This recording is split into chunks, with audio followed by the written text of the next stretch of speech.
Shalom. I want to start off by giving honor, praise, and glory to Yahweh, Bahasham, Yahweh Shai, Bahasham, Rokaha, Kwadash.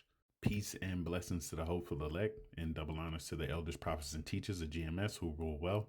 Now, I myself am not a part of GMS, but through the power of Yahweh, Bahasham, Yahweh Shai, I was able to come across these brothers and get this 100% truth. Now, I ended up stumbling across this on TikTok, and the spirit hopped on me to do to go into this, right? This kind of hits home for me. Because I grew up in and out of the foster care system, right? Now, there were 5 black children adopted to work as slaves by these 2 Edomites, man.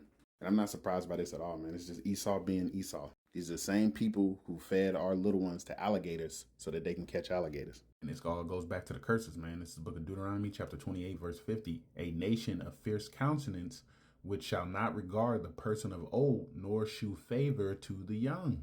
So these devils, they don't care, man. They don't care whether you're old or whether you're young. They're going to do whatever. And I think the worst part is this was a wealthy white couple.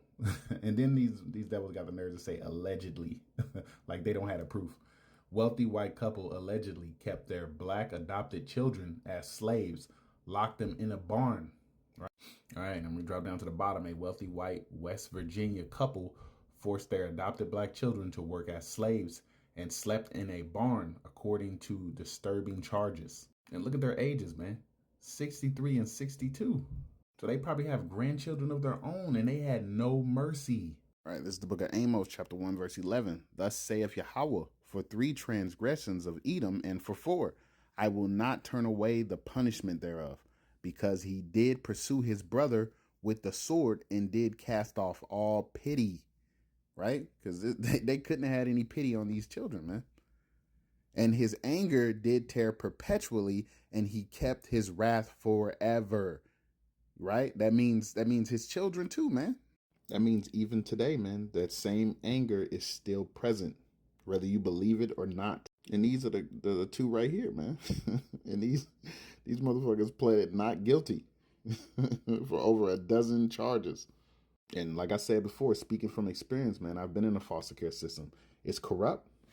The most dangerous place to have your kids go is into the foster system, especially a Jake. And these 2 being Edomites adopting 5, black children, that was weird, man, because usually it's not even Jake children that get adopted. See, 51% were white, 20% were Hispanic, 16% were black, 9% were 2 or more races, 2% American Indian. So the majority of those being adopted from foster care are 51% are majority of are white children. So just letting you know, the foster care is basically what they were doing to the children with the alligators, man. Let me prove that.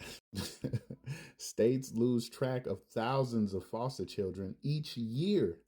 Some are never found, man. I wonder why. And it says teens who disappear from the foster care system are at high risk of that exploitation. And then they got 2 girls that are missing, right? 2 Edomites. Let's drop down. Black and Native American children are overrepresented in foster care and make up a disproportionate number of missing kids. They try to use a bunch of big words to try to throw you off, right? That overrepresented just means Black and Native American children are the most likely to be in foster care, and that disproportionate number of missing kids is, I'm gonna lean towards more of the number is too large, right? Because like I said, they like to play with words. And disproportionate can mean too large or too small. I'm gonna lean towards it's too large, especially after I continue to read. Hamilton was among those Black children. Studies have shown that states are more likely to remove Black children from their homes, and that racial bias is a factor. So guess what? Esau Edom is taking your children, and he's more likely to take children from Blacks. Why, you say? Well, that's one of the reasons right there at the bottom that I just read.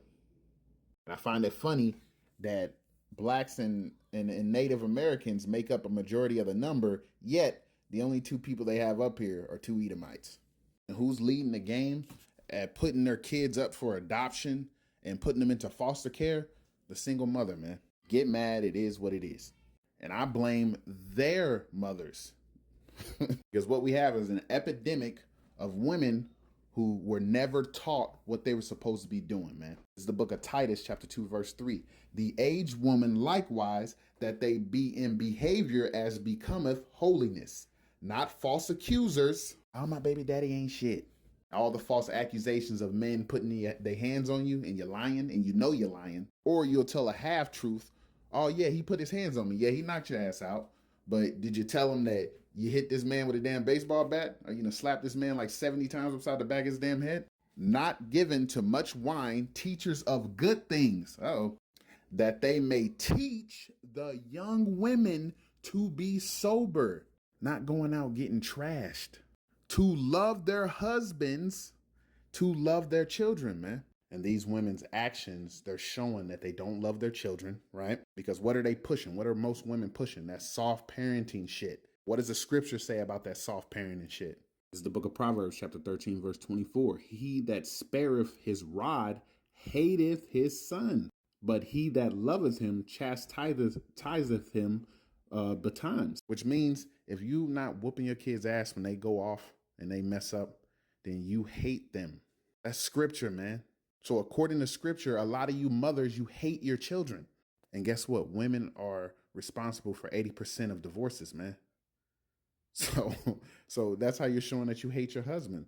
But let's go back. It says teachers of good things at the end. Most women today, and I'm not talking about the women that are in this truth, you are not included in this at all. But other women of today, they're not teaching their kids to fear Yahweh. They're not teaching their children that the man is the head of the house. They're walking around like I'm the mother and the father. There are women out there today that expect a Father's Day present and a Mother's Day present from their children. And not to be saying that we're supposed to be celebrating that wicked shit, because we're not. But these women are claiming that they're the father and the mother, man. You're not teaching your kids good things. You're teaching your little girls that they can run around screaming and calling themselves queen. I'm not a princess. You're not a princess. What are you? I'm a queen. All right, queen comes from the Old English quan, pronounced quan, and meaning queen, wife of a king. The Old English word descends from Germanic, or Salakia, Germanic, queens, woman, wife, queen, a derivative of Germanic root, quan, or queen, Salakia. Woman, modern English queen, that's how you would say it, right? On the other hand, descends from another Old English word, queen.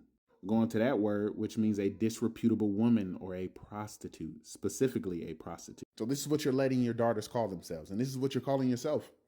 This is not being a teacher of good things, man.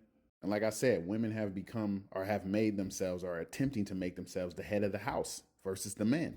And Esau's on the forefront of this feminism movement.